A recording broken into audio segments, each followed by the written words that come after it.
Hello everyone, मैं अंजलि आप सभी का अंजलि क्लासेस में स्वागत करती हूँ। आज हम ईवीएस का क्लास 4 का चैप्टर नंबर 4 देखेंगे। हमारे चैप्टर का नाम है अमृता की कहानी। ये टॉपिक जो है हमारे सीटेट के लिए बहुत ही महत्वपूर्ण है, तो आपको इसे ध्यान से देखना है कि चैप्टर का नाम अमृता की कहानी। इसको मैं एक शॉर्ट में बता देती हूँ कि अमृता की क्या कहानी होती है। एक लड़की होती है अमृता, जो कि राजस्थान की रहने वाली होती है, जोधपुर जिले और खेजड़ी गांव। क्या होता है कि मतलब राजा अभय सिंह जो होते हैं अपने महल की नक्काशी कराते हैं। जोधपुर के राजा होते हैं, तो वो कहते हैं कि लकड़ियाँ लेके आओ, तो लकड़ियाँ उनकी मंत्री जाते हैं लकड़ी लेने के लिए वन में।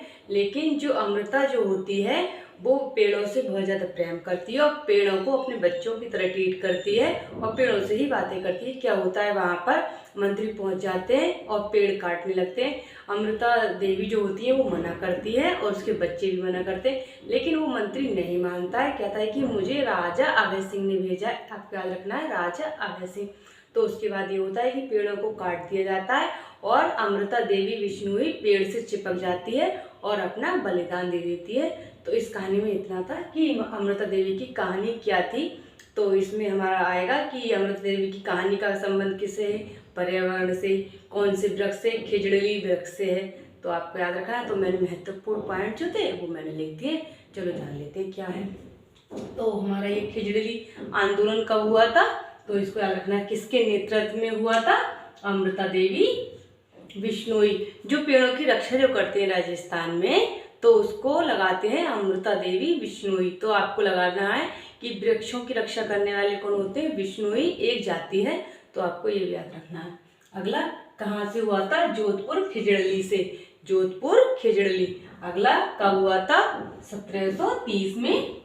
शासक कौन थे, किसने भेजा था मंत्रियों के लिए पेड़ कटवाने के लिए, महाराजा अभय सिंह। आपको याद रखना है महाराजा अभय सिंह, क्योंकि ये पेपर में रिपीटेड क्वेश्चन है, घुमा फिरा के इस तरह के क्वेश्चन पूछ लिए जाते हैं। और एक बात आपको एनसीईआरटी का डेटा है, ये आपको बहुत ही ध्यान से याद रखना है।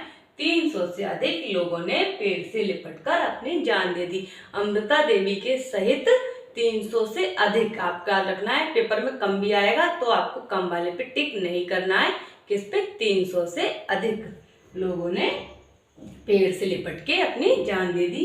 अगला इसके बाद ये होता है कि मतलब पेड़ों की जागरूकता बढ़ाने के लिए, रक्षा करने के लिए एक पुरस्कार दिया जाता है। उस पुरस्कार को आपको याद रखना है, अमृता देवी के नाम पर ही वो पुरस्कार है।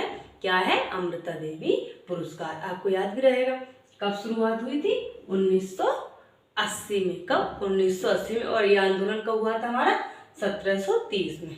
आगे कौन प्रदान करता है, द मीडिया फाउंडेशन। इसको जो अमृता देवी पुरस्कार है इसको कौन प्रदान करता है, द मीडिया फाउंडेशन। अगला किस क्षेत्र में दिया जाता है, ये भी क्वेश्चन बन सकता है कि किस क्षेत्र में दिया जाता है, तो हमारा ये पर्यावरण के क्षेत्र में दिया जाता है। अगला कि अमृता देवी पुरस्कार जो था किसको दिया गया था, फर्स्ट पुरस्कार ये किसको दिया गया, तो आपका रखना है नीरजा चौधरी, जो पर्यावरण की रक्षा करती थी और ये खिजड़ली वृक्ष के लिए बचाव के लिए कार्य करती थी। तो नीरजा देवी को पहला पुरस्कार दिया गया था। कौन सा पुरस्कार, अमृता देवी पुरस्कार। शुरुआत कब हुई थी, 1980 में। और खिजड़ली आंदोलन कब शुरू हुआ था, 1730 में। अगला क्वेश्चन है, ये बहुत आता है क्वेश्चन, खिजड़ली दिवस कब मनाया जाता है, तो आप क्या रखना है, खिजड़ली दिवस 12 सितंबर को मनाया जाता है। एक पॉइंट और है वो आप नोट कर लीजिए कि वृक्ष का जो मतलब एक ही मेला लगता है, वो कि केवल राजस्थान में, वो कि जोधपुर में। आपको याद रखना है, जो कि जोधपुर में, कि मतलब विश्व में एकमात्र वृक्ष मेला कहाँ लगता है, तो आपको याद रखना है मात्र एक वृक्ष मेला जोधपुर के खिजड़ली गांव में लगता है।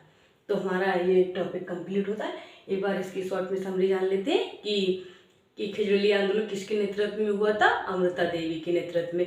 कितने लोगों की जान गई, 300 अधिक लोगों की जान गई थी। किस क्षेत्र में, पर्यावरण के क्षेत्र में। और क्या कब हुआ था, 1730 में। इसके बाद कौन सा पुरस्कार दिया जाता है, अमृता देवी के बलिदान के बाद द अमृता देवी पुरस्कार। फर्स्ट पुरस्कार किसको दिया गया था, नीरजा देवी को। और इसको कौन देता है, द मीडिया फाउंडेशन। और शुरुआत कब हुई थी, 1980 में। और खिजड़ली दिवस कब मनाया जाता है, 12 सितंबर को। और एकमात्र वृक्ष मेला कहाँ लगता है? राजस्थान में, जो कि जोधपुर के खिजड़ली गांव में। तो हमारा ये टॉपिक था, इसका पार्ट 2 में लेके आऊँगी क्योंकि ये पार्ट 1 था तो मैंने आपको अच्छे से करा दिया, और इसका पार्ट 2 में लेके आऊँगी जल्दी। अगर आपको हमारी वीडियो पसंद है तो चैनल को सब्सक्राइब करें और वीडियो को लाइक करें और ज़्यादा से ज़्यादा वीडियो को शेयर करें। Thank you class.